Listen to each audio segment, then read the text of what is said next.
Yes, hello out there in the fog. Hello.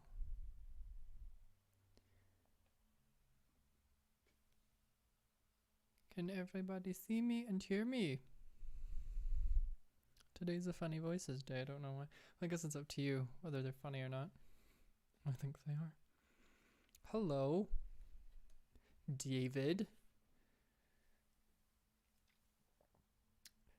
And yes, can be heard. Excellent. So the week off our stream did not break it, which is wonderful to hear. Wonderful news. So I had to kind of reset everything today. As we know, we have a long history of not the best technical efficiency, I suppose. Brianna is almost here. She's bringing me a drink, which is lovely of her. Hello. Oh my god, thank you. I'm so parched.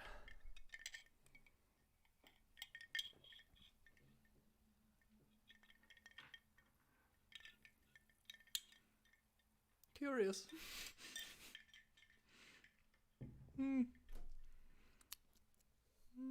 Wonderful. Hello, everyone. Today is fungus. Well, I guess specifically fungus in a mushroom form, because like it's a whole kingdom. No, kingdom.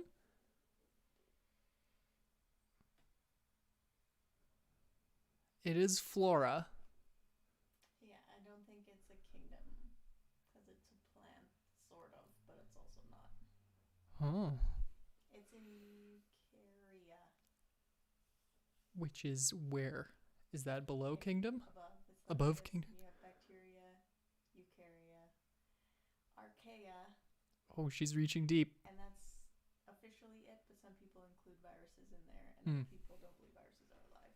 Well, that's We odd. don't know. But they're separate from all three of those and infect all three of those. Huh. That's very cool. Mm-hmm. Neat. Anyway, mushrooms. That's what we're going to draw tonight. And I'm doing something a little more structured this time. We're going to do like a full-on step-by-step in watercolor. If you have colored pencil, I know David works with colored pencil a lot, and you can follow along with colored pencil. That's going to be just fine. You sort of work light to dark with colored pencil anyways. And if you're working with acrylics, you can always like water down your acrylics to get more of a watercolor feel out of them, or you can just sort of take some of the information and see if you can, I guess, work it into understanding your medium a little bit better, because you do typically work dark to light with acrylics, whereas in watercolor, obviously, it's light to dark.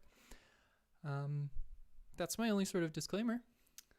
You hopefully can follow along nonetheless and have some fun. So I'm going to bring up what is in front of me here. Here we go. Transition. Hey, look at that. Okay. So I started drawing mushrooms like 3 days ago. We were in Calgary still, just before we left Calgary. And a strange thing has happened to me. I was sitting down this morning and I was like, I was going to draw a dragon or something for my warm up. And then I was like, no, I kind of want to draw mushrooms. They're very cool. I think mushrooms are dope.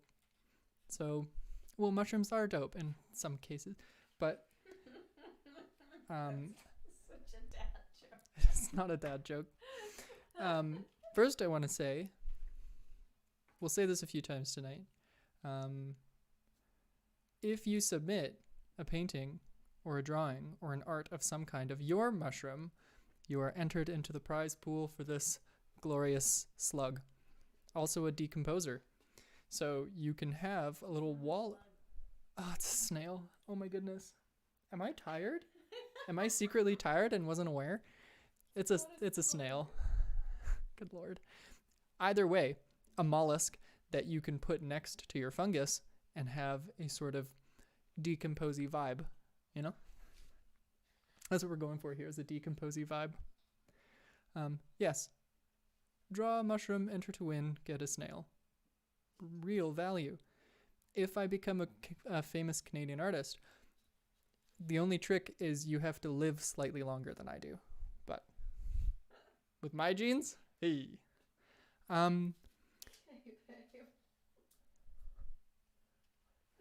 Today we're going to be painting a fly Algeric mushroom, which is your sort of quintessential toadstool,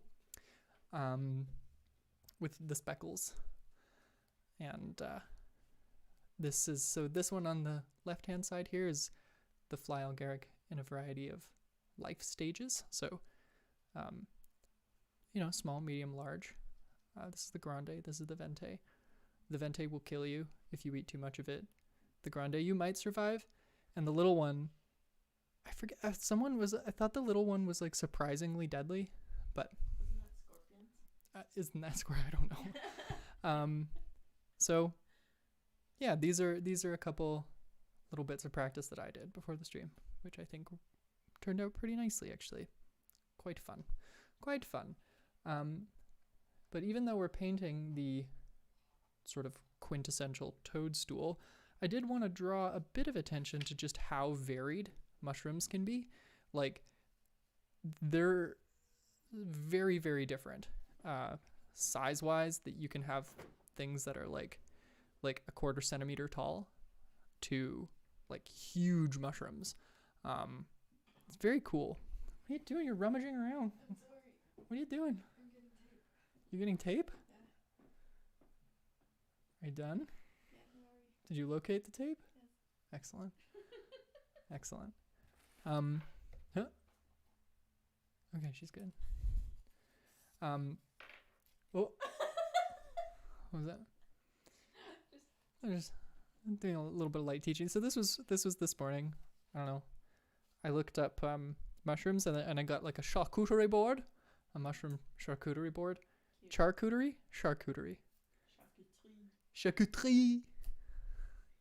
I get a charcuterie board made the fungus.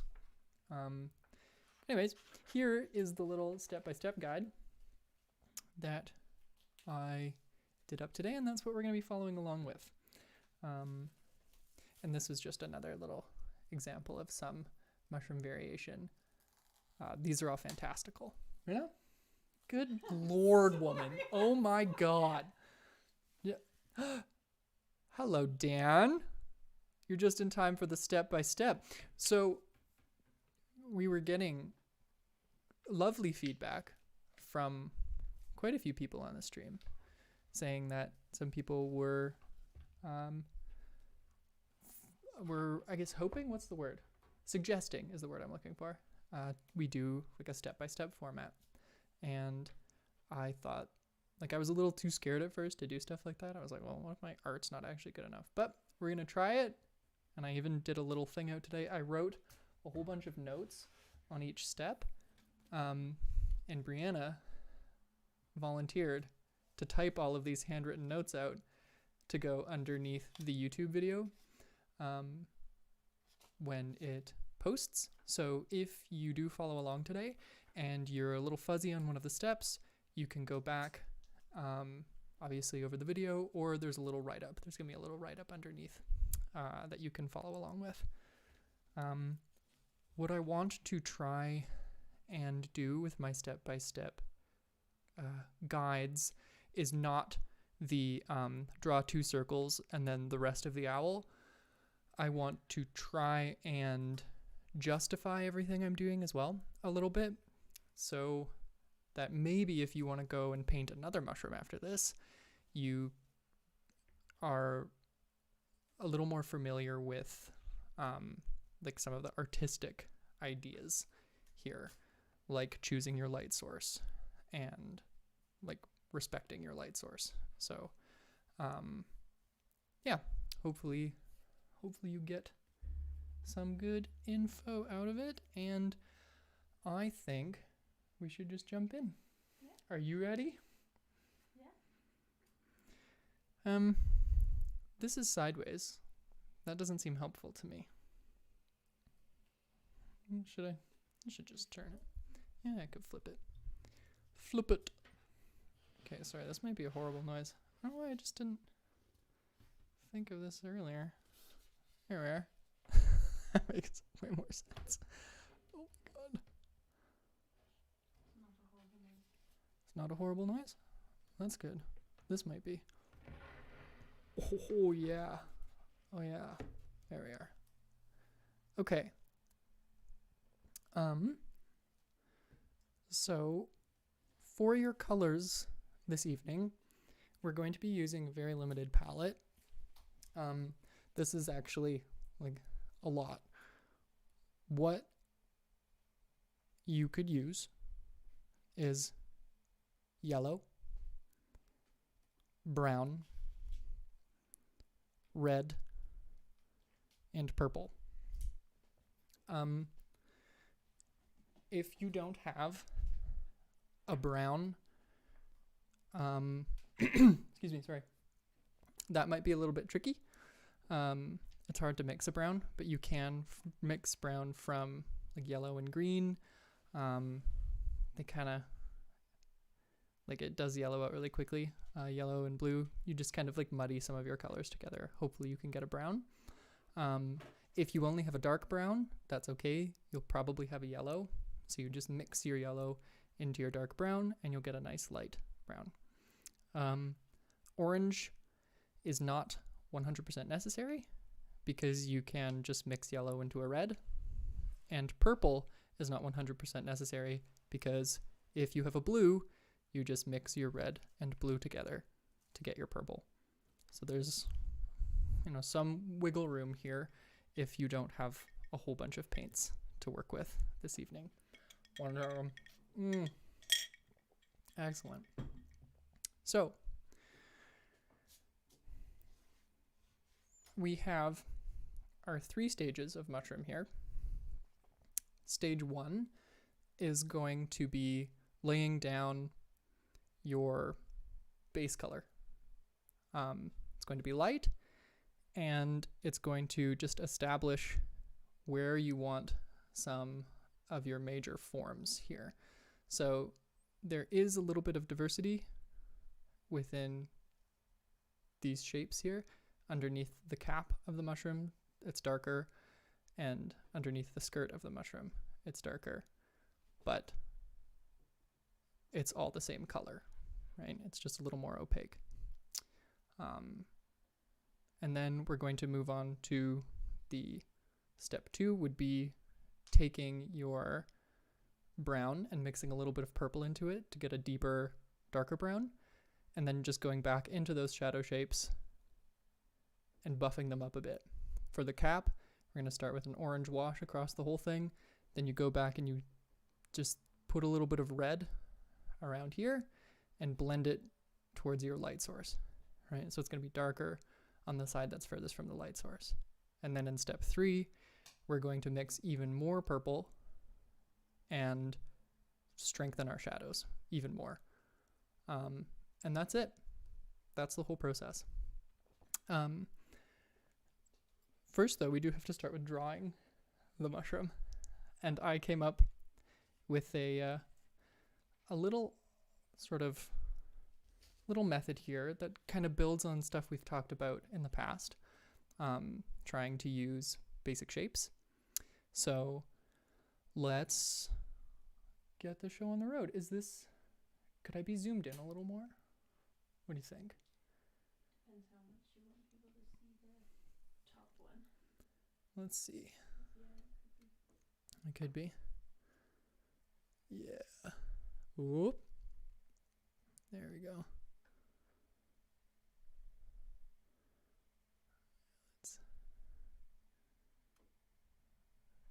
Okay. That's most of that page. That'll be fine.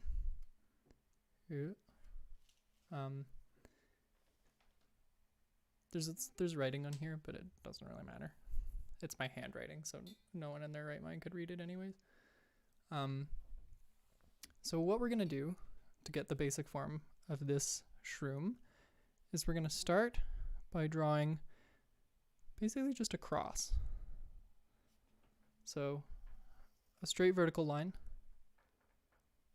and then about a fifth of the way down from the top, we're gonna draw a horizontal line through that. Okay, so we have a cross. Ideally, you want this horizontal line to be like just a little bit shorter than your vertical one. And what I can do is actually do this in light pen so that it reads on camera a little bit more. And then my pen lines should disappear as I paint over it, become less visible, but hopefully that helps you see sort of the shape building that we're doing here. These are not straight lines, these are just free-handed. So I'm not worrying too much about it. Then over this part, we're going to draw our cap. And it's just, we're making an umbrella here. All right, so follow along, just don't worry too much about the cleanliness of these lines. This is just an underlay. But this is to establish your proportion. And proportion is really, really important. If you don't do this part in your drawing, you might get really, really focused on doing the base of the mushroom, perhaps, and lose focus of the size of the base versus the size of the cap. Because this is vegetation, your margin for error is like huge. But if you were drawing a human face or a car, your margin for error is much smaller because people know what cars look like and also like understand when a human face looks wrong. So building these habits early is a great way to just make it muscle memory. So at the bottom of this mushroom here, what I'm going to do is I'm going to draw an oval. Okay. And it's not going to be that big. It's going to be, let's see, about this size. Chunky, but not huge. Okay. Still pretty messy. And we're going to run a line from the outside of this oval to the top here. It's going to be about the same width, but I'm going to bend that line in a little bit. And then on this side, what we can do, we can choose to bend in this way, or we could have the stem kind of curving all in the same direction. That's what I'm going to do. I think this is going to be a nice little line here. So I'm going to put a dot where I want my line to end. That's just a guideline for me. And then bring that line up. Then we have a little mushroom. So that was a nice way of keeping our proportion in mind. Having a little ball here, drawing it up, giving ourselves guidelines for the little umbrella here. Okay. Now what we can do is we have our mushroom established. We can start to add as much detail or as little detail as we want. We could start painting this, and it could be like a little almost cartoony mushroom, but we want something that looks more natural. So what I'm going to do is, using this as a guideline, fill in some parts of the cap here. So we'll just kind of follow our guideline here. Now, a thing that I did in this one to make these a little more natural is I sort of flatten the top of them. See, they're kind of like rolling, so giving it a nice sort of accelerated curve here. And I'm going to do that here as well. And if I'm going underneath my guide, that's okay, because again, this is just a guideline. If I went all the way down to here, like if I pulled this line all the way down to here, that would look kind of bizarre. But keeping it close to this, it's fine. We can operate within these parameters. So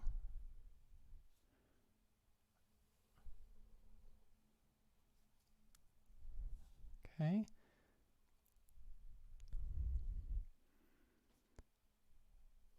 And now, like up here, I want an opportunity to show these little gills on the mushroom. So I'm actually going to bring this line up. That's a little bit much. To here. I'm going to upturn this part. And then where our umbrella was, I'm just going to kind of make that all sort of fit together. So we've really followed that initial outline. Okay, I started putting a couple lines there for the gills, but that I'm detailing too quickly, so I gotta smack myself. So don't do that. Now, what are the other major forms? Here, I want to use my step-by-step as reference, but feel free to look up an actual picture of a fly agaric mushroom. They have these little skirts, but I just want to refer to the step-by-step. So hopefully that keeps the focus like on the painting.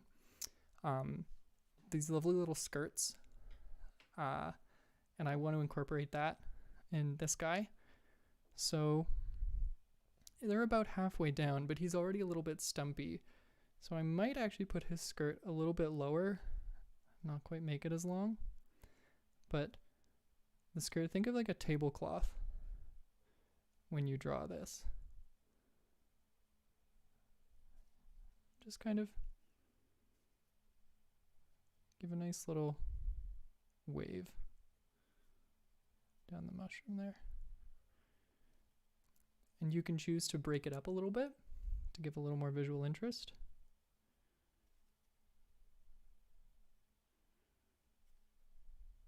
But it's not totally necessary. Drawing things in the natural world, giving them like a little, almost like battle scars, like nicks and stuff out where insects might have eaten, or a stick has fallen on them or something like that, just adds like a nice little level of realism. So I just kind of reinforced my lines of the stem. Stipe, I think, is what a mushroom stem is called. A stipe? Oh, cool. I think so. Reinforce those lines. And now at the base here, where it roots to the ground, I want to make it like delightfully chunky. So that's a nice excuse to just kind of go wild with my line, but not too wild, because we're going to follow this guideline, right? That guideline will keep us in check. Like if I'm starting to put bumps out to like here, then I'm messing with the full silhouette of my mushroom, and I don't want to do that. So I want to keep these a little bit contained and just kind of dive in and out of my guideline here. What? What? Am I too slow? What? Oh, I see. Oh, you were just being a child. Nice. Yeah.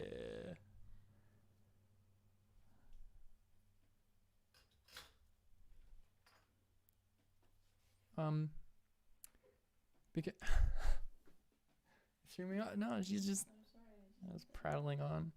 Get your mind out the gutter. In these guys, I wanted to show where they would be underground, basically. Be on the ground, basically. And so I kind of took that initial oval that we made and sort of split it in half with another one of these chunky lines. Just like that. To give a little bit of texture. So I have a weird pop-up on my computer. There we go. So now we have our elements of the mushroom like more or less detailed, right? We had the base. Now we filled it in a bit, given it some nice chunky bits. What else could we detail? We could put in the spots here up top as a guideline for what not to paint later on. And groups of 3, when you're doing like little details like this, are always really lovely. They make little triangles, and the human brain seems to like that. So we're going to do another little pattern of 3 over here.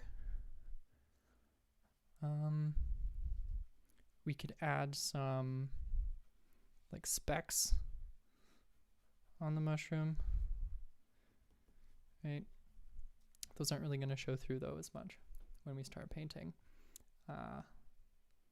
But sort of like tree bark, they have whorls in all of this, so we can let's do one here. This is going to be a little dip. Maybe an insect has taken a big chunk out of this part. I really like these, so I'll do another one down here too. This is where you go wild.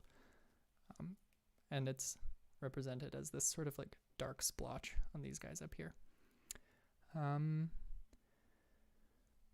Let's see. What I'm doing here is just giving myself a reminder that this is a dip here by adding this little line. So it's kind of 2 mounds now. This helps me see that we're kind of like seeing the top of the, more of the cap of the mushroom. Which is, it's kind of hard to remember that if it feels like you're looking directly at something. These little shifts in viewing angle mean a lot to the composition, but it's hard to remember because you're not drawing like much more of the ellipse. Hopefully that made a little bit more sense than it. But this is just a little visual cue. And the visual cue, I think, actually makes more sense when you decide on a light source. And we're going to do the same light sources up here. So the sun is shining. Maybe it's the morning. And the sun is shining kind of at a, what would this be? What's that? Like a 20-degree angle? I don't know. What would that be? Oh, it depends on where you measure it from. 45 degrees? There we go. To the mushroom. So this little reminder keeps me thinking about this side. So this is going to be lit now by the sun, and I would often forget that. And I actually did forget it up here a little bit. I remembered on example 1, but not really 2 and 3. And then I had to pull a little bit of paint off there. So these reminders can be helpful. Okay. Oh, I'm going to put some more of the gills on here.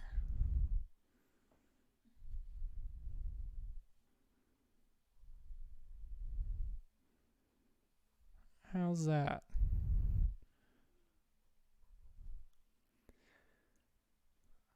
I've been pretty rambly, so hopefully that's a good excuse for everyone to be finished drawing their mushroom with us here. I'm going to give maybe like a minute or 2 if you're not feeling comfortable with it yet. Also, we're going to start painting right after this, so if you want to grab some fresh water if you haven't already, then we will jump right into doing step 1 of the painting, now that we have completed step 0, which is the drawing. I made too many spots. You made a lot of spots, but they're awesome. Mm-hmm. Good try, I guess. Mm-hmm. Squash or that stuff. Masking fluid? Yeah. You could use masking fluid. I don't know where mine is. Because the last masking fluid I was all excited to use, and then I tried to get some out, and the whole thing just like, right, like a whole, like got super coagulated. We've moved like 6 times. I think it froze in the car once, and masking fluid doesn't recover well from being frozen. Okay. I also need my paper. Ooh. Here we go. So, let's get into painting this guy. So this type of a mushroom, look, I'm using the correct terminology, is pretty bleached. So it's what we have to rely on for watercolor is just the whiteness of the paper. Excuse me. And like suspension of disbelief a little bit.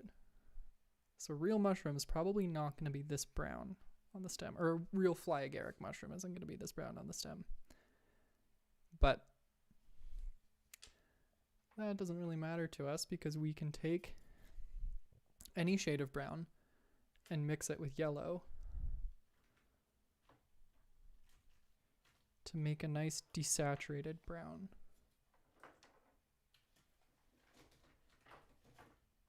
I'd almost say like, you know, when I have a tan, my white person tan, which is normally just a really bad sunburn.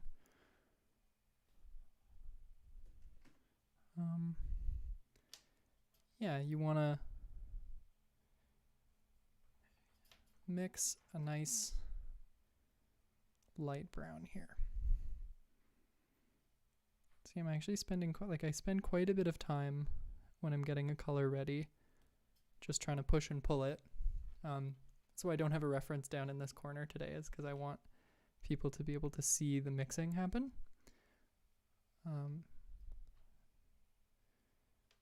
And it's kind of a back and forth. So I think this would be good. It's a little bit of yellow and that brown together. So what we're going to do is we're going to remember where our light source is, and then we're going to take this light brown and in all of the sort of recessed areas of the mushroom, just start to brush that in. Pretty dry brush, not too much water on there yet.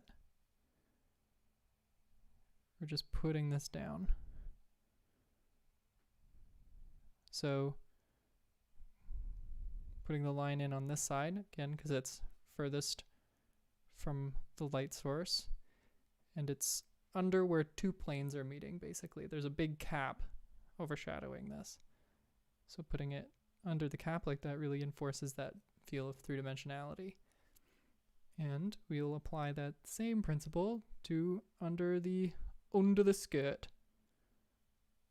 Under this kilt. No, that's...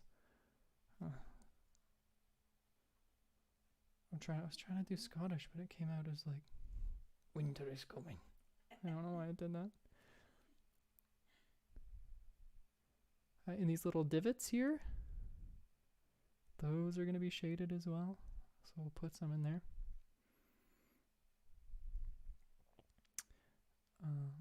I don't want this paint to completely dry.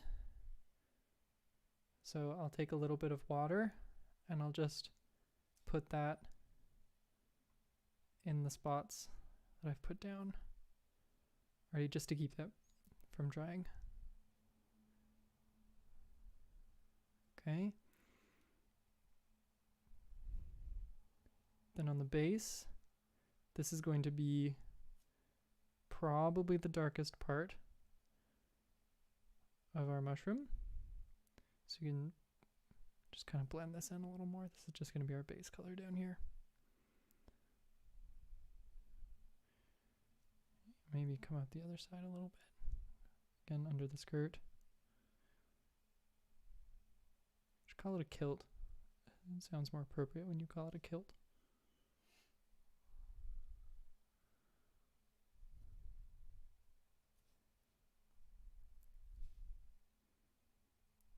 Okay. So we have pretty strong color. If you're basically drawing lines with paint, I mean, this is going to be pretty pigmented. And then what we'll do is we'll rinse off our brush once we have that pigment laid down.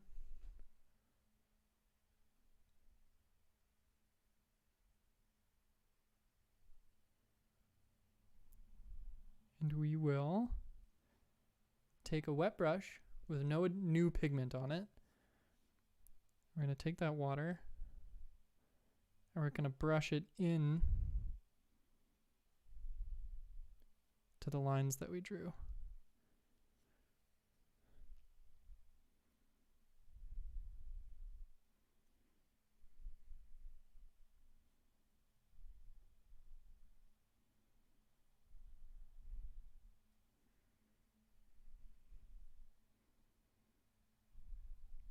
Like that.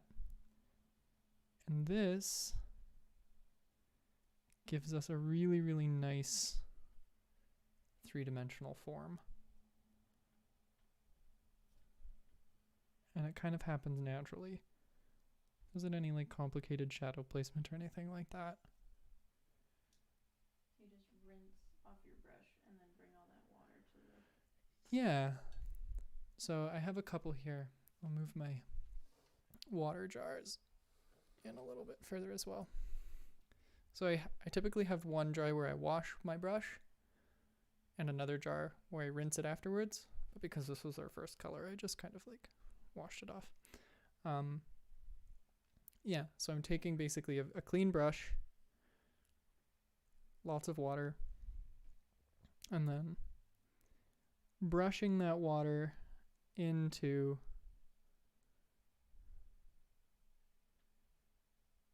the line that we drew. I want to stay conscious of our sun here. So where, I'll draw this pretend line of the sun. Let's call this our highlight on the stem of the mushroom. So I'm going to brush around here. And I don't want to put any more paint right there for now. I want to keep that as blank a slate as possible. So you imagine this big cap is shading the top half. The bottom half is closer to the ground.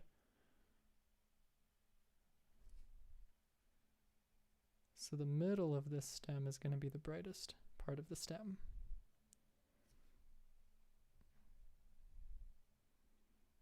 And on the kilt here, it's also the most raised part of the middle. So we can leave that as our highlight for now. Look at that. That's just one color. You get so much three-dimensionality from just one color. That's really cool. Yeah? Are you working with acrylics? Watercolor. Watercolor? Yeah. Nice. I've never done that before. Nice. Okay. What I'm doing here is I added a lot of water and it's pooling a bit. So I want to decrease the dry time. So I'm just going in and I'm taking out some of that water with my brush and then drying it off. It's kind of the push and pull part of watercolor. So do so as needed or add a little more pigment as needed, whichever you're feeling.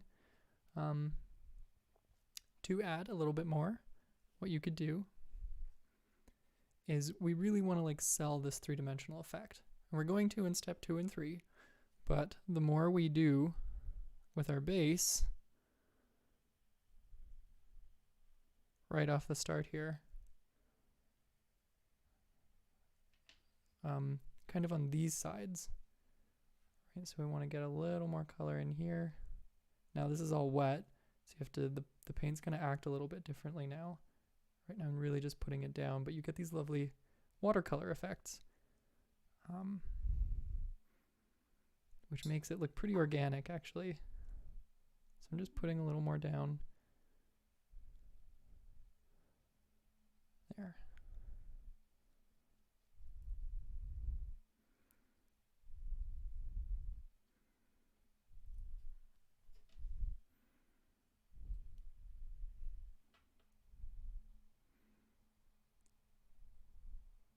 There.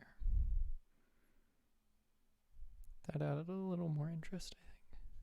You have to remember that watercolor dries quite a deal lighter than when you apply the paint.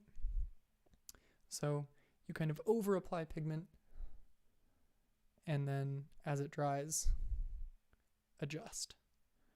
Or, if you're cautious, you under apply pigment several times in several layers. But who has time for that, really? Okay. 2 thin coats.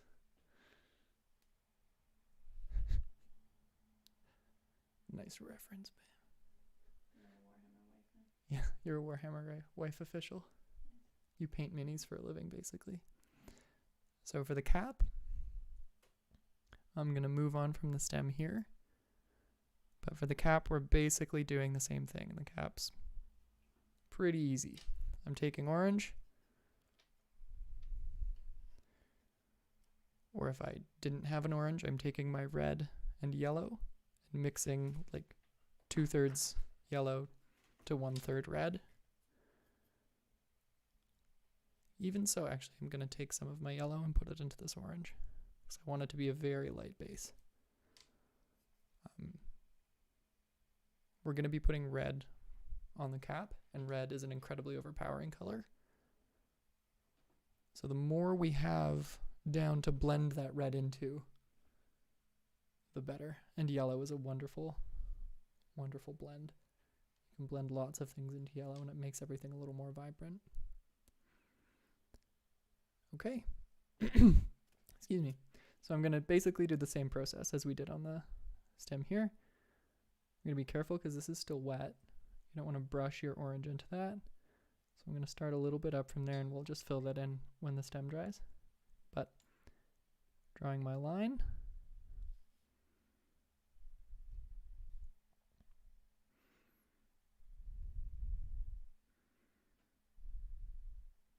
Starting on the left-hand side here because our light source is on the right. These spots or speckles are on the fly Algeric actually like little chips. I guess they're like, I don't know what you'd call them, like warts almost. So they're 3-dimensional, so they cast a shadow.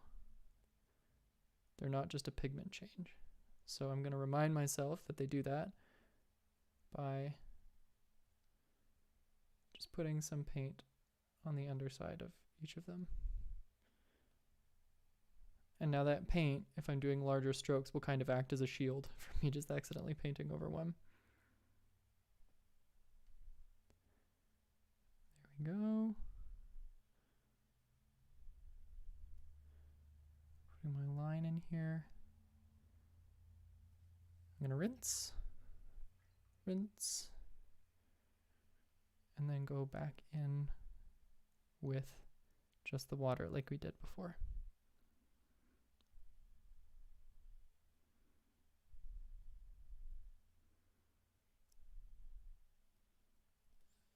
If I'm going too fast for anyone, or if anyone has any questions, please let me know. I had a lot of fun making this little step-by-step guide. Maybe we could do this as the giveaway. We were thinking of another mushroom as the giveaway, but maybe you could win the step-by-step guide. Maybe that would be fun.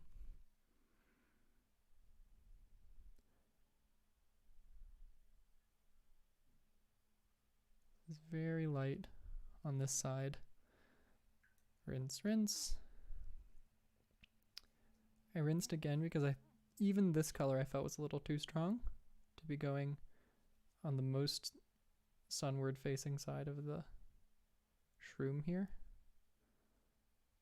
So just get a little more water, dilute the paint even more, and then brush it all in. Watercolor, you can also like pull the paint with a dry brush. Go in, take that out a bit. I'm gonna have to because this is really pooling. Put a lot of water on it.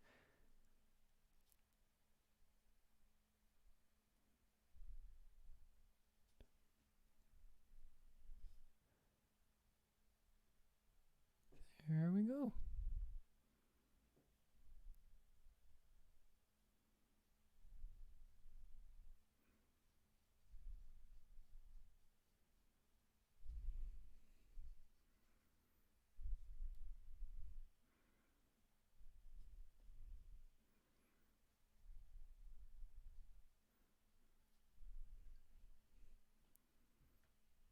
Okay.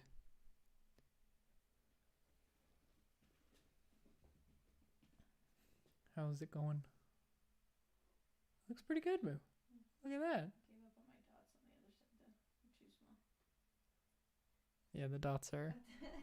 That's why you put the little shield of water around them. But yeah, you can pretty easily accidentally paint over them. That's okay. Well, that's okay for me because I did my underdrawing in ink. So.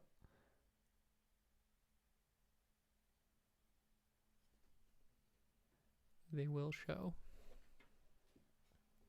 All right. There's step 1 done. And that's basically the most painting you're going to do on this thing. Give people a second to get to this stage if you're not already.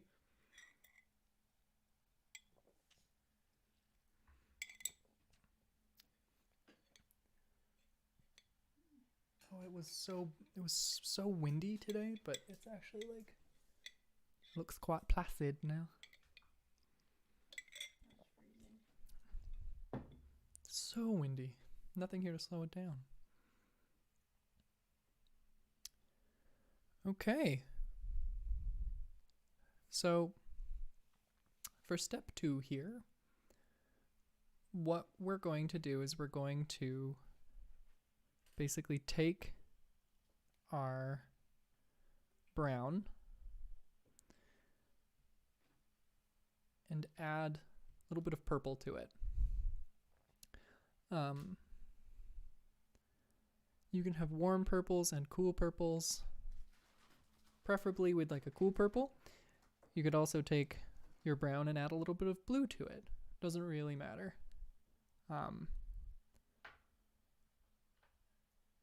The point is to try and get a darker brown.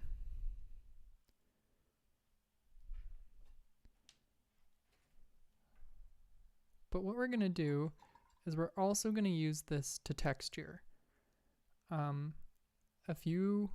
Lots of teachers will differentiate shadow and texture,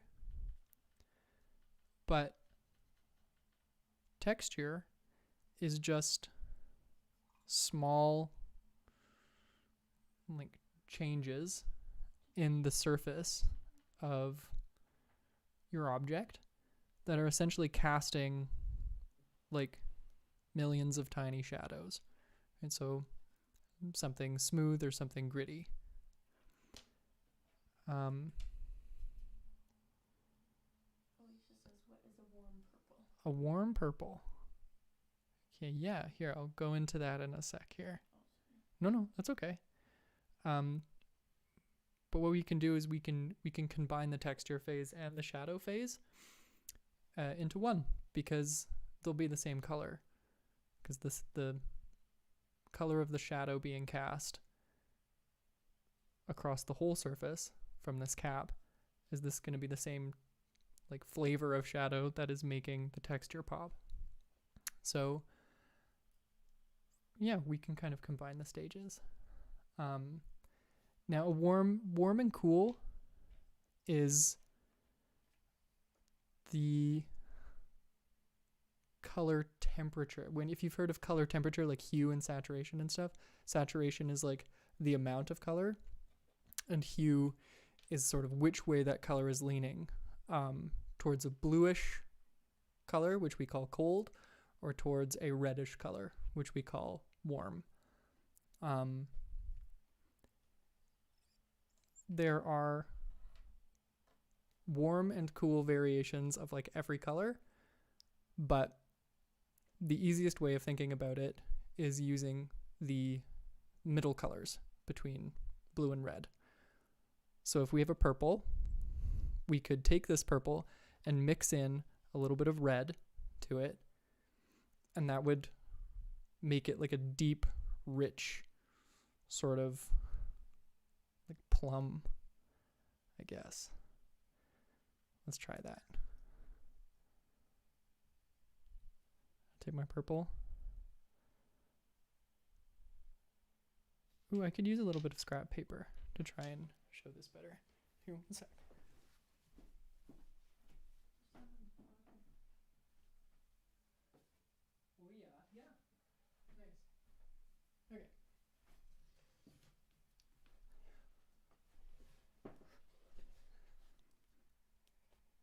This is a tangent, but hopefully it's a helpful tangent. I will put down, make sure that lots of colors are warm and cool out of the tube. It's a trait that manufacturers like pride themselves on. It's like our purple is a consistently cool purple every time you buy it. So this is the base. This is our control, basically.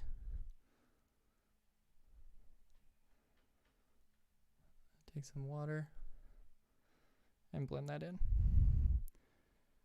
So it's kind of hard to tell without context whether or not your base purple is a warm or cool. I have trouble with this.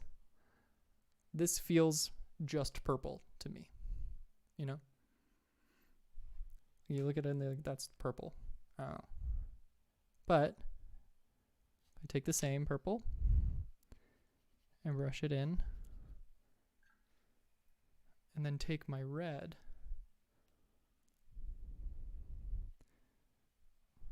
This is a really strong red, so I don't want to overpower it.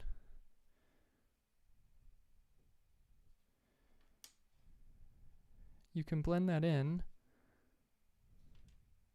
and you will start to see some interesting things happen. This is still undoubtedly a purple, but it's got this like plummy glow in it now. And next to this undoubtedly looks like a warmer color. There's more red in it. Now, there's a tipping point as well. So if I keep mixing red in here, it will cease to be a red purple and start to be a purple red. And it's that kind of balance point that you want to experiment with, right? So if I have my red here, sorry, I'll put that in frame a little more. And I brush it in to this. Like, you choose.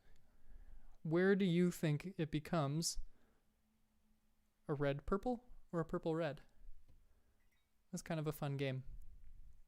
And here I'll do a quick example of blue as well, while we have it here.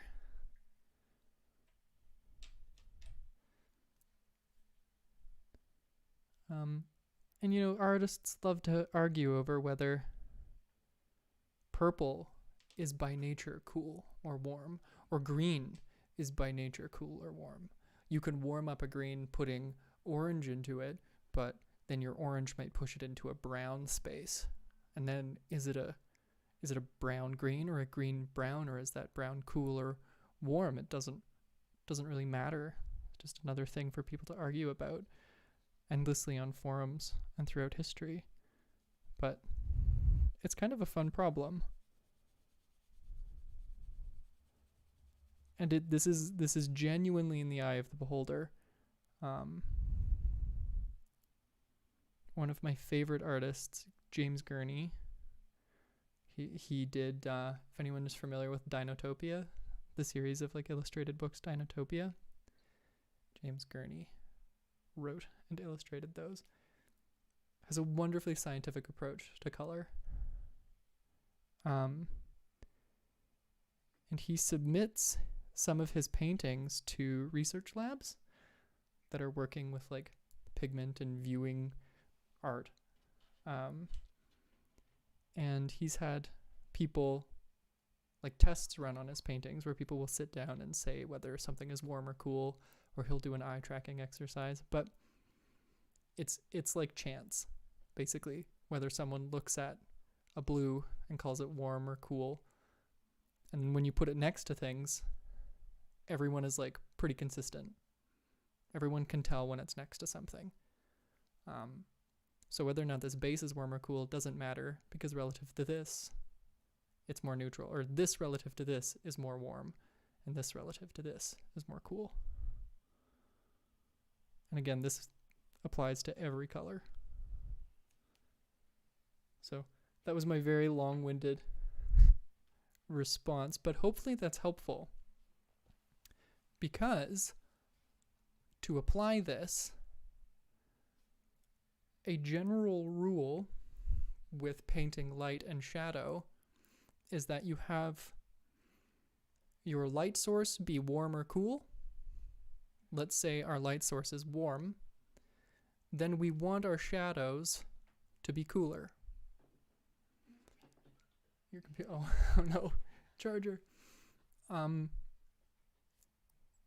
Adding this sort of opposite approach just by nature generates a lot of visual interest.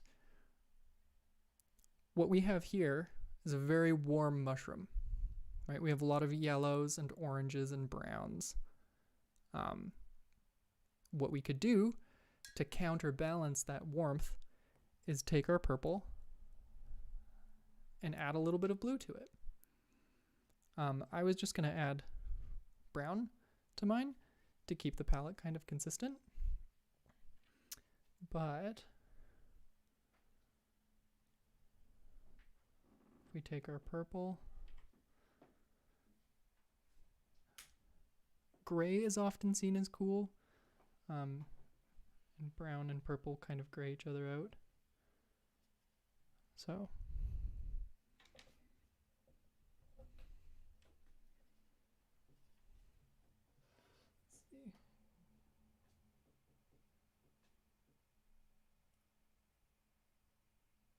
this is only step 2. I don't want to get too dark, but we can try and illustrate the point. The point might be best illustrated in step 3, though, when we try and really strengthen the shadows. So for now, I'm just going to take my brown and add some purple and begin to brush it into these places where we've established it's going to be the darkest. Okay, I'll start at the bottom. This is still a little wet up here, but start to put that in.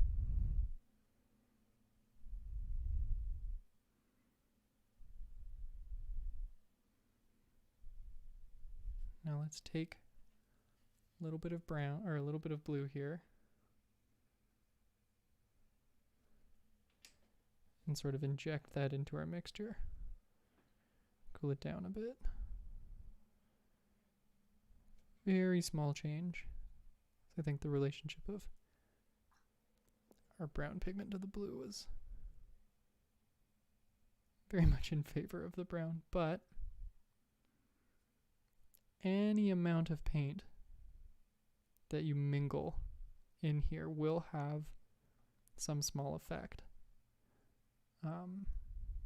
And that effect might only be visible if I were to take all of this very, very dense pigment here and brush it all the way out across a page, which I can do. Here, I'll suck some of it up, and I can actually see there's a little purple splotch here. It's more purple than up here, but we can take that. Look at that. That's cool. We've really thinned it out here, so it's more purple here,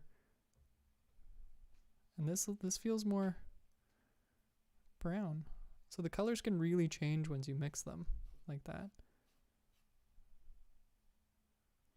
But here it just looks very dark.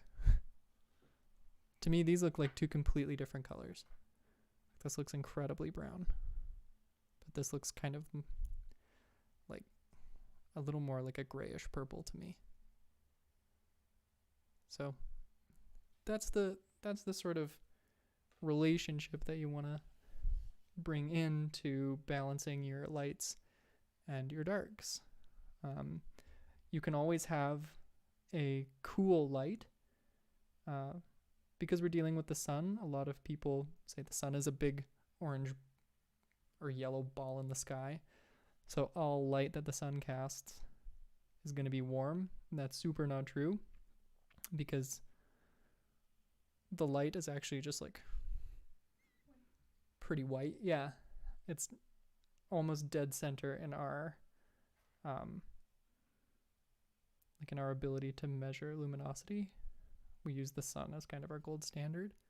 What is the sun? The sun is 3,500 Kelvin on average. And the chart goes up to 1,000. 1,000 Kelvin being like a bright, pure white, like spotlight. So you can have really, really cool lights. And then you'd want to have like deep, rich, warm, dark colors. Yeah. Ja, Jagenfröge. I'm going to take a little more blue. I'm going to try and push it a little bit. Look at that. Oh my god, that made it so much darker. Blue and brown are going to make a gray. So I don't want this to look like concrete. But you can argue whether or not adding that blue made it warmer or cooler. But it certainly did something. Right?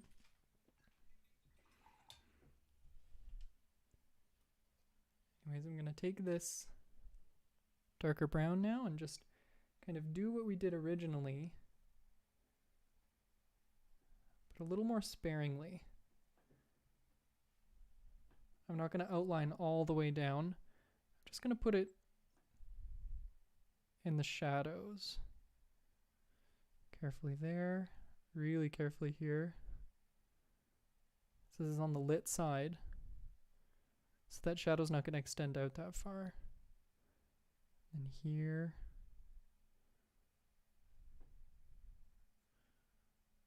Under the cap. And at this point I'm actually going to start putting in this sort of the drop shadow of the cap here. This is scary, but just draw a curving line across the curving surface of the stem. And as this curves that way, or as this curves this way rather, the light is going to hit like less and less, which is why we curve down like that.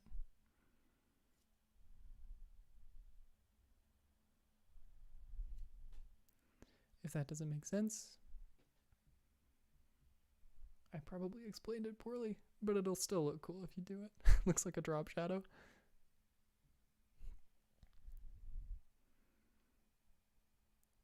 Oh, that didn't quite dry all the way, so I'm getting a little bit of pigment bleed up into my cap, which I do not want.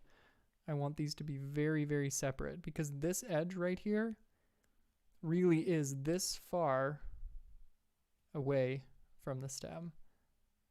That's hard for me to remember sometimes. And if you have color bleed across this, that makes this look like it's part of the stem, which I do not want. I want the cap to be a full umbrella. Do not want. So I have to really make sure that's dry when I go back in and do more on the cap. But for now, yeah, just gonna take this and bolster our shadows.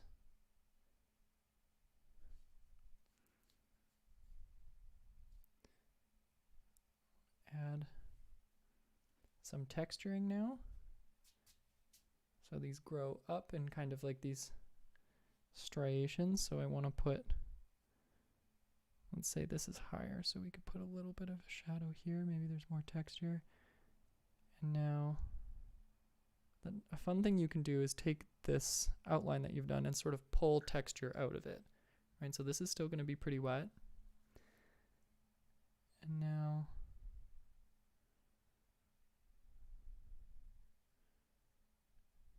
just pulling texture now.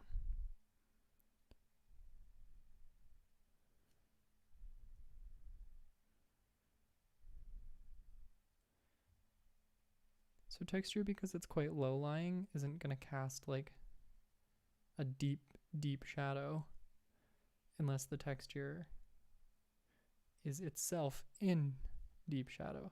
right? So it'll kind of blend in.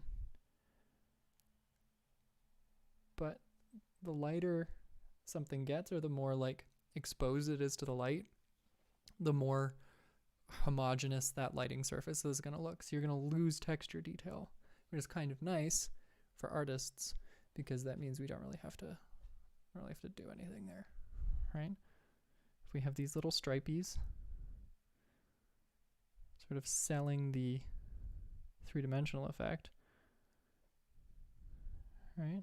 Getting lighter over here, and they can just stop. If you over detail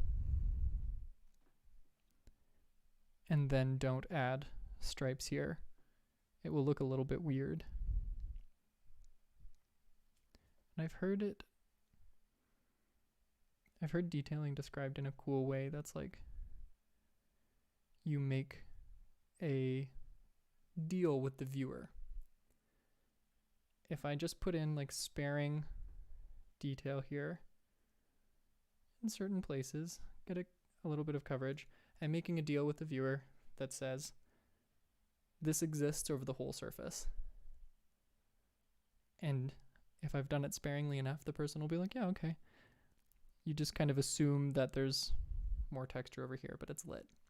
Whereas if I meticulously go in and draw every line, and then I neglect this spot here, that's really going to stand out. And they're going to be like, why is that spot smooth? Like, well, it's not. It's just really lit. But it looks weird. So I like the idea of like the deal you make with the person looking at your artwork. I like to err on the side of doing less work. That looks awesome. It's okay. Brandon's looks awesome. Well done. It's fun to follow you in watercolor for the first time. Oh yeah? Mm. I hope this step by step is step by step enough. I know I've gone on a couple tangents now, but this is just one color, just brushing it in. It is 8:30? Okay. Just an update. No. Yeah, no. It's that's okay. Because the next steps are taking our red now. So I'm gonna move on to the cap here. For me, this is done. The stem part, this is good for adding a little more shadow. Okay, I don't want to overwork it. So we're gonna let this dry now.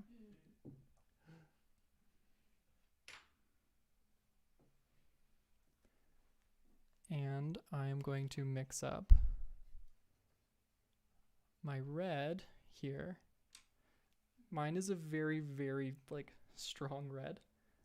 So I'm going to dilute it a bit and also add a little bit of my orange color just to kick it back a bit. But it is up to you whether you want to do that or not.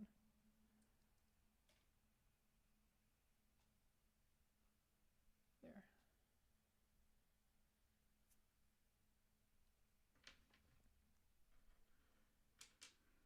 Okay. And just like we did before, with this shadow here, I'm going to brush it into the edges.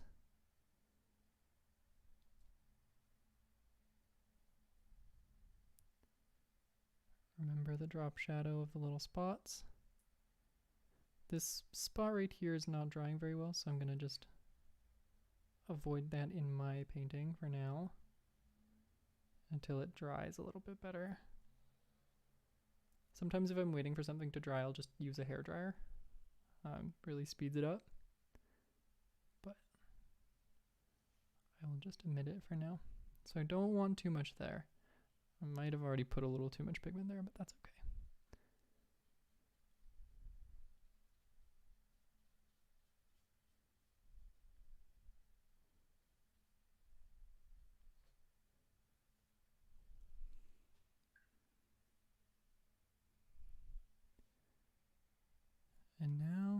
rinse, rinse with my wet brush. I'm brushing that water into the red now.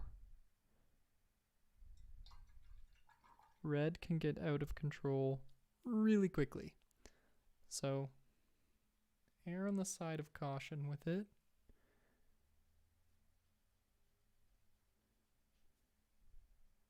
Try and keep your blend slow here. This is where I would advocate for going the slowest.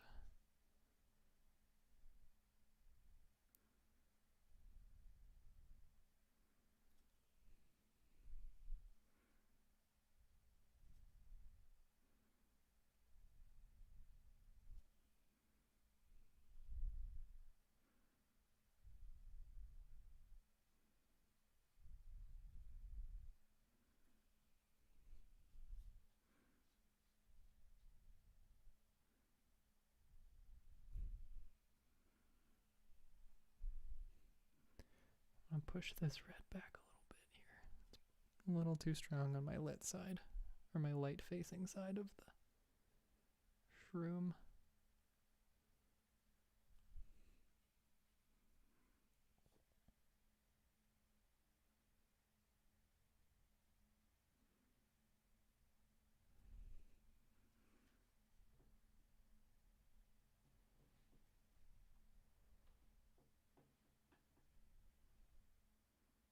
I'm following this little line that I made here as a reminder that this is going to be lighter.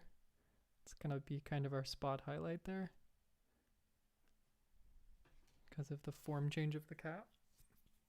Oh my goodness, my nose got incredibly itchy. Oh, it's not a sneeze itch though. That's really weird. Normally when your nose gets aggressively and suddenly itchy, you're going to sneeze, right? Usually. But it's not happening. This is just like a genuine... Oh my goodness, it's just like a real itch. But I'm not having that like I have to sneeze feeling. The absence of that awful feeling is just as weird as the feeling itself. Whoa.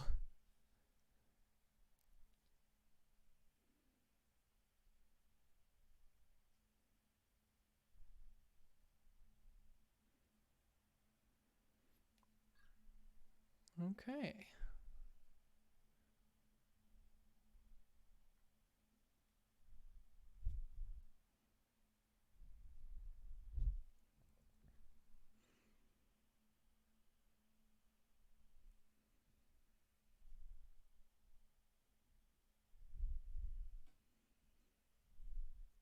Great, so we have a really nice deep red on this side. Fading out to our lit side. And we have our kind of darkened brown happening here. I actually forgot to add some of that brown to the gills, so I'm going to do a little bit of detailing now. Just in the gills. Just going to follow the lines I made there.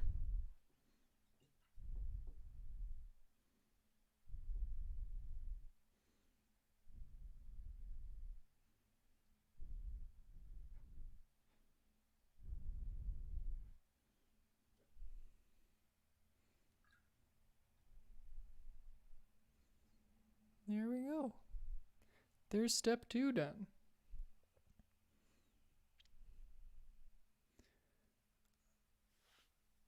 I need to remove some of my water though. My paper, I still haven't got like fully used to how this paper deals with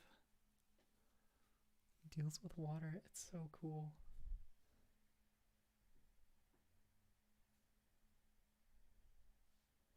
But I can use a cloth or a paper towel if you have one like that to pull out. I thought you'd find that one funny. Some pigment here and soak up some water.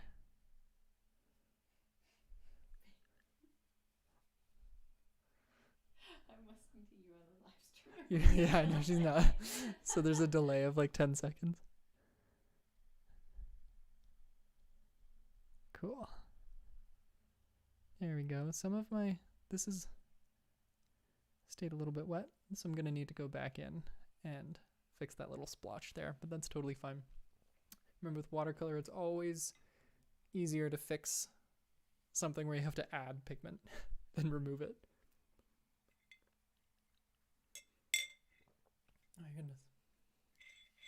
I did not straw adequately. Just like... You just go up your nostril? No, do you ever, when you're using a straw, is there like one spot where your lip isn't like fully covering the straw, and then somehow you still generate enough suction, but liquid just kind of like shoots up out of it, sometimes like into your eye?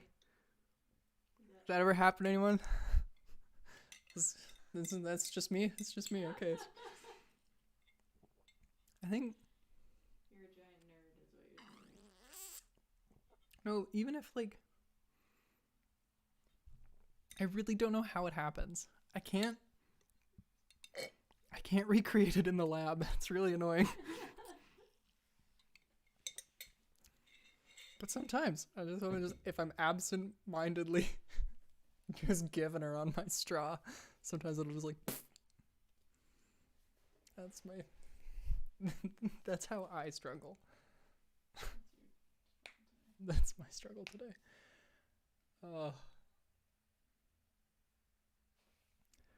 Would that more of the world could have my struggle. Pity. Thank you. Okay.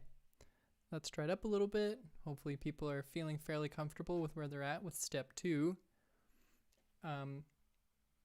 Step 3 is just a continuation of step 2. It's pretty boring, actually. But it feels like a lot comes together in this last stage. And that is just strengthening your shadows. So what we're going to do is we're going to take our brown... Sorry, now after all of that strawing that I did, I have to belch. This is awful. Oh, I thought it was going to be better than that, honestly. Didn't even hear it. That was it. It was nothing. You didn't even have to be embarrassed. It's a sleeper. Oh. There we go. It's a little better. Whew. You get this? I'm with you. I got this. Now I do. There we are. And we're just going to make, instead of making a purpley brown, we're going to make a brownish purple, which should be darker, hopefully.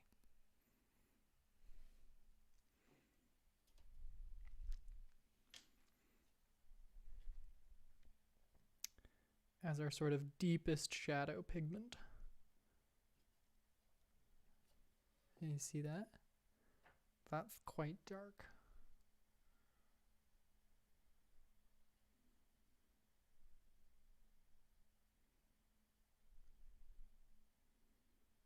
It takes all of the colors to mix to the darkest. I feel that that is also pithy. Okay, we have our darkest shadow, and we're going to just repeat again the process, but much more sparingly. So where we brushed in our darker brown all the way in this little recess here, I'm just going to put this along the side, just under here.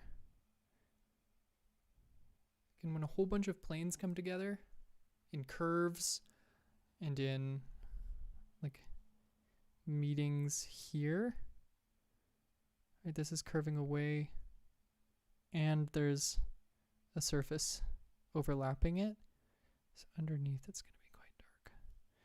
And in this little pit here,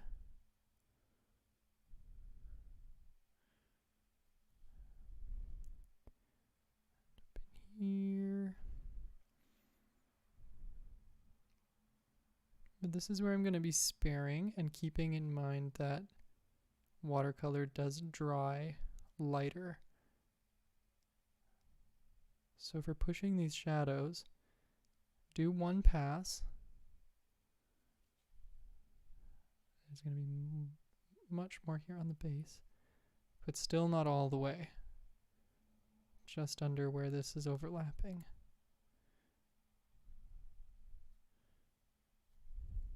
Let this previous stuff dry here, and then go back.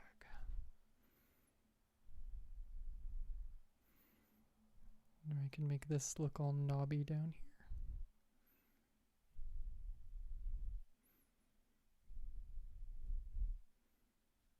That's okay now.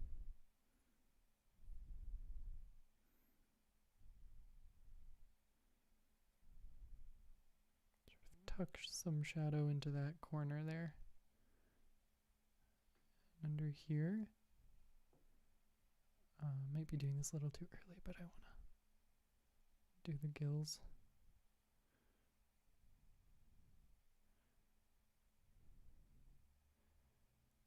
Doing the gills is just kind of, it's smaller, precise lines, so I would consider that detailing.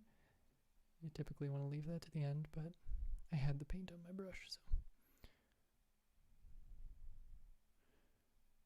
Right, but here I want to preserve the work I've done before. Right, so there's a little bit of a lighter color, so I don't fully cover that with the darkest shade, because that would just be kind of erasing work.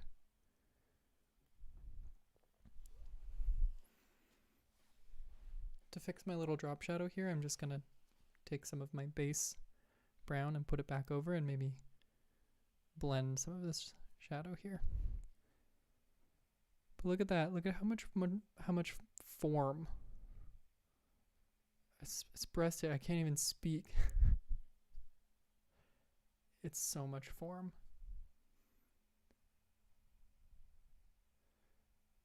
But here we can add little dots and stipples and stuff where we have added texture before. And you wanna, a little goes a long way here. So this is typically where I get the most carried away, honestly, and overwork my paintings, is in exactly this stage, which sucks because it's the stage like right at the end.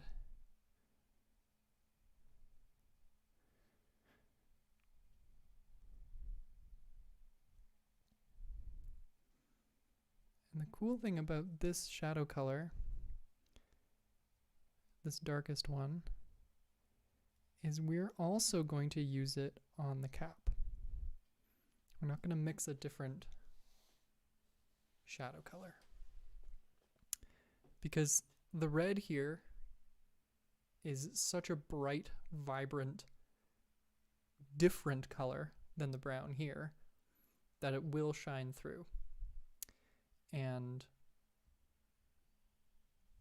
what we want is to unify our color palette by using the same shadow color very sparingly.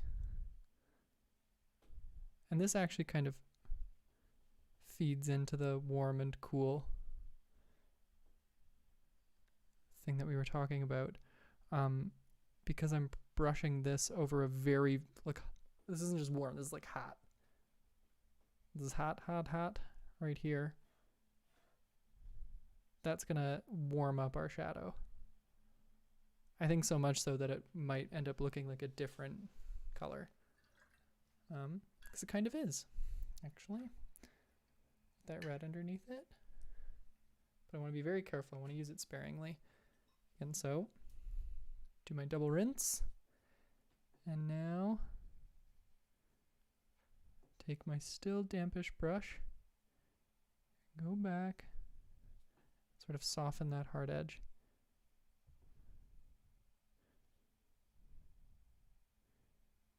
I'll use it to add drop shadows under the little speckles.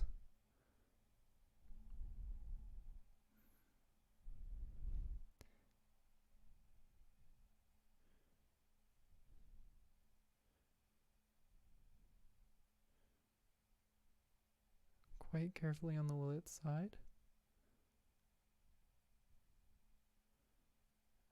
Add a little shadow here.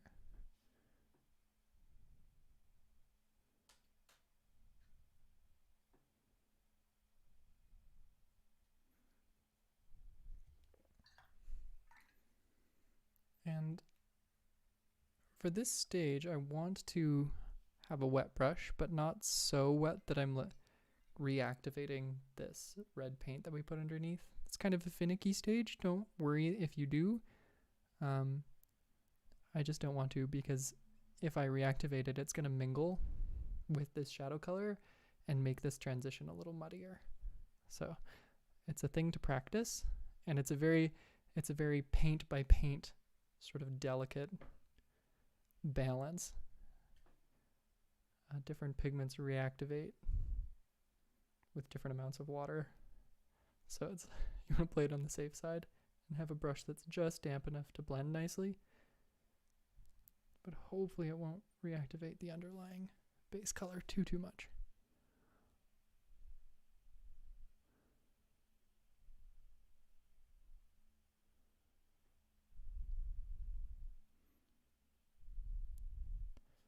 I'm going to fill in this with a little bit of, there we go. It unified that nicely.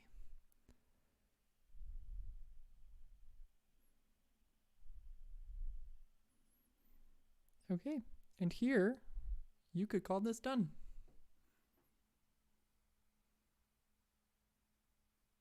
There you are. That's all step 3 is taking this color and putting it into your shadows across the whole thing to kind of unify it. And when I say unify, that means trying to have some sort of color that helps to associate these two things as being one thing. Because here in step 1, this is the stem and this is the cap. It is very clear that this is the stem and this is the cap. But on this side, with that shadow being placed here and here, this is a mushroom. And that's kind of the difference that we're going for. Hopefully that makes sense. Does that make sense? Brianna's nodding. So hopefully that helps. Sort of. Yeah. It is kind of a nebulous concept, but in Photoshop, if you're photo bashing something, like you're shooting a model on a green screen and then you're gonna like Photoshop her onto a runway or something, what you do is make all of your adjustments, and then at the very end of that process, you would just color grade the entire thing. You would make it all look slightly more blue or slightly more yellow, or you'd add just like effects to the whole thing, and that would sort of take whatever was different about the lighting conditions with your model and the lighting conditions with the runway and kind of unify them, because they both have this kind of blue over top of them.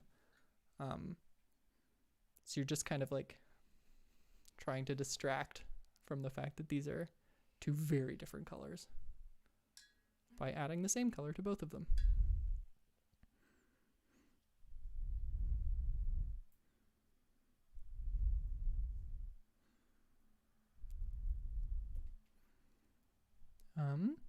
And you've officially entered the noodle stage at this point. You can call it done, or like every person on the planet who's an actual human being, you just go back and now you start to noodle a little bit.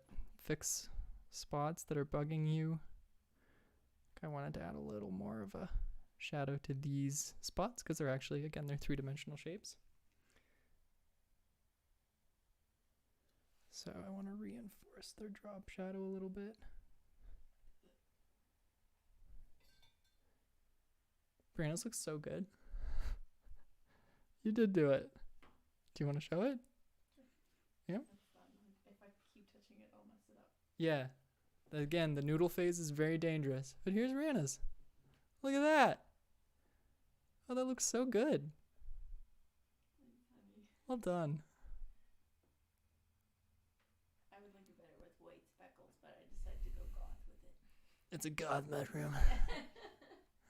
Dude, bro, do you do goth shrooms? I do with the little paw prints. Yeah, they're kind of cute.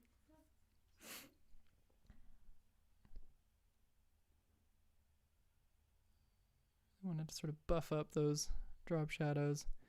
Get some more under the gills here. I thought maybe they're getting a little bit lost. So, so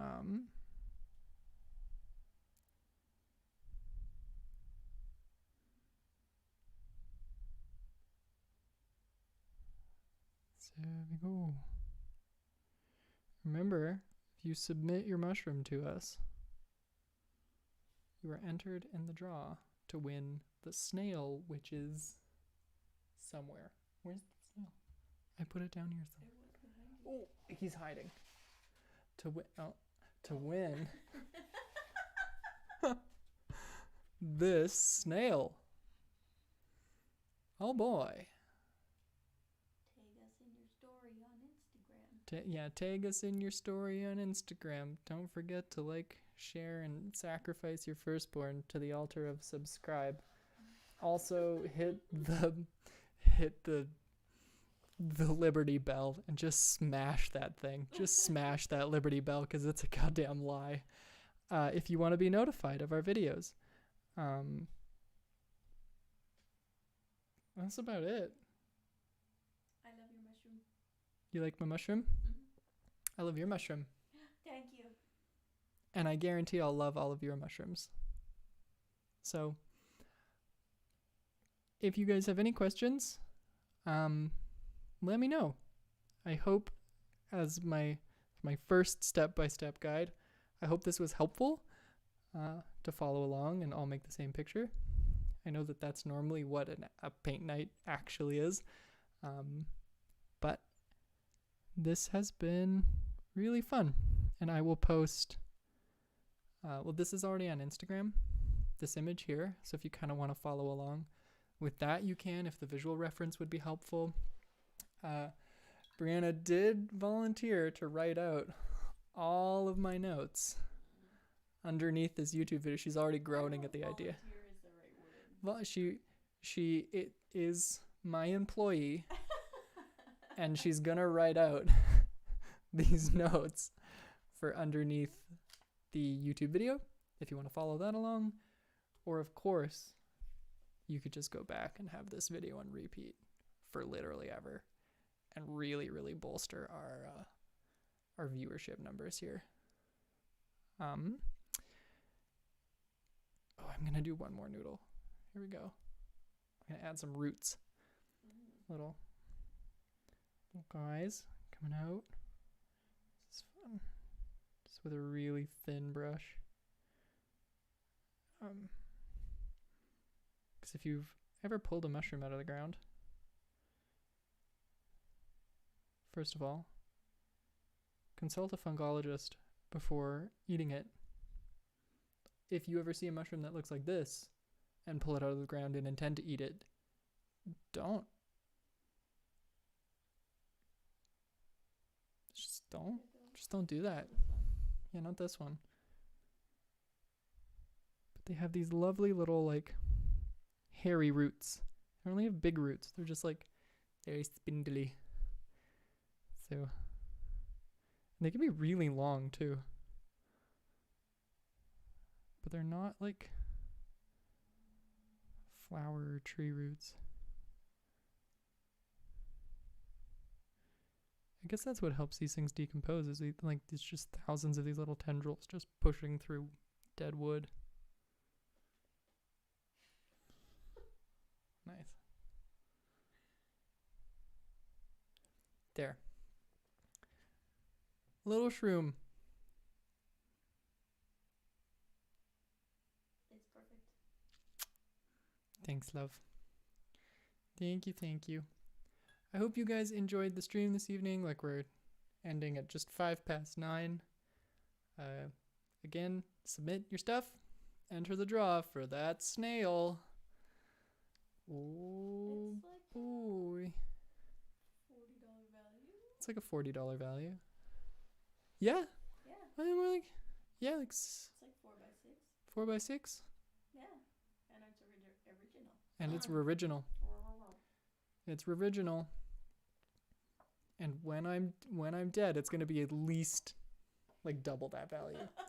It's gonna be like at least 1.5 times that value. So this thing, it's only going up from here, guys. Submit your mushrooms. Great. I will actually sign off now. Y'all are the best. Thank you for coming out. Thank you for watching. It's lovely to have you. And I always love seeing the stuff that you guys do.